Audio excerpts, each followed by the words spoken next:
Yo, what's up everybody? I'm Keem Lawanson, and in today's Fix of Entertainment news, with the massive success of the Mario movie, what new Nintendo IPs can we expect to see on the big screen? And Miyamoto weighs in on what's next for Nintendo. And while Nintendo's winning on the big screen, Sega's priming itself for streaming with new casting for its Knuckles live-action series. All this and more on today's Fix.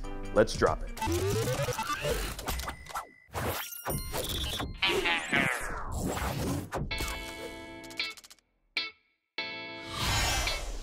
Alright, now with the super smashing success of the Super Mario Bros. Movie at the box office, it should be no surprise that Nintendo would be thinking about capitalizing on it with a sequel. But according to the legend himself, Shigeru Miyamoto, the video game company has plans beyond a sequel.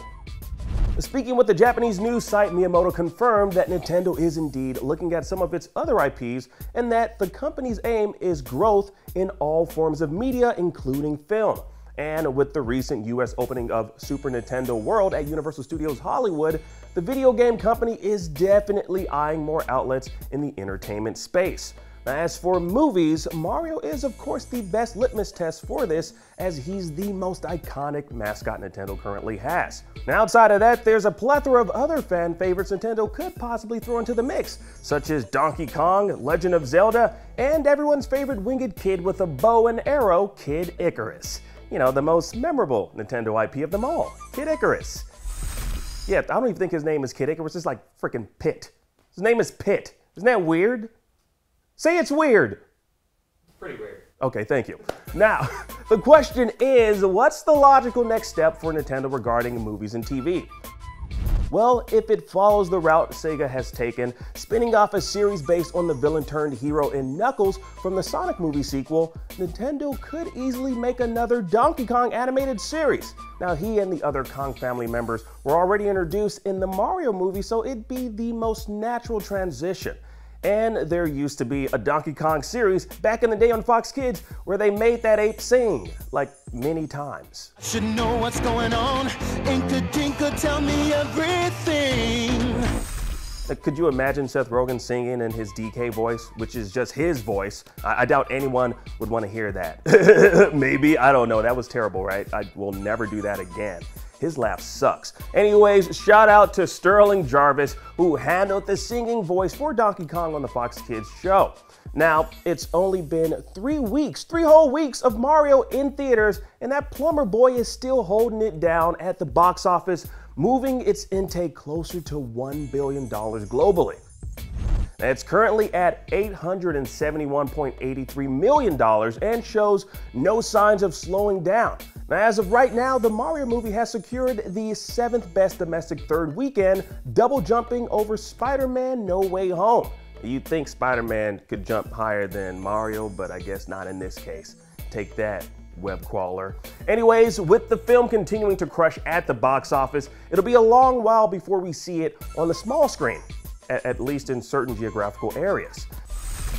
Now, news broke recently that certain Argentina TV channels are airing the Super Mario Bros. Movie in its entirety. And we're talking HD, people, not the one where someone just ripped off some camcorder. Now, this will obviously come with some legal ramifications from Nintendo, as we all know they don't mess around when it comes to copyright.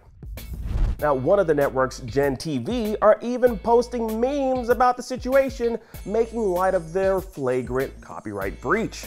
Now, that particular meme just goes to show how desperate some folks might be to capitalize on the undeniable success of Mario. Now, good luck with whatever Nintendo decides to do with this news, because we all know they're going to do something. All right, now shout out to Total Film for these exclusive photos from Indiana Jones 5. Now, the upcoming film Indiana Jones and the Dial of Destiny sees Indy teaming up with Phoebe Waller-Bridges' Helena in search of a legendary guitar pick that possesses supernatural powers bestowed onto it by an ancient demon. Wait, is that right? That can't be right. That sounds like the synopsis for the Pick of Destiny with Tenacious D. I don't know, man. Dial of Destiny, Pick of Destiny. I don't know, it's the same thing. Pick your poison, dial it up however you see fit. It's your destiny. Ha! Anyways, Indiana Jones got himself a partner and he's looking to find some sort of MacGuffin to save some ancient civilization in a far-off continent. Probably. I don't know. Now, I'm sure James Mangold will deliver us a grade A tale that'll be a perfect entry in the story filmography of the Indiana Jones series. And speaking of a perfect entry, the Sonic movie spinoff is giving us even more surprises as rapper Kid Cudi will be joining the cast of the Paramount Plus show. Now, Cudi took to both Twitter and Instagram to talk about his excitement and share his involvement with the upcoming project, which is said to take place just before the third entry of the Sonic movies. Now, while we don't know what role Kid Cudi will play, he does have a history of playing himself on screen. Now, just look at that Bill and Ted movie. It'll be interesting to see what role he does in fact take on in the Knuckles series. Now, hopefully it'll be more than just a cameo.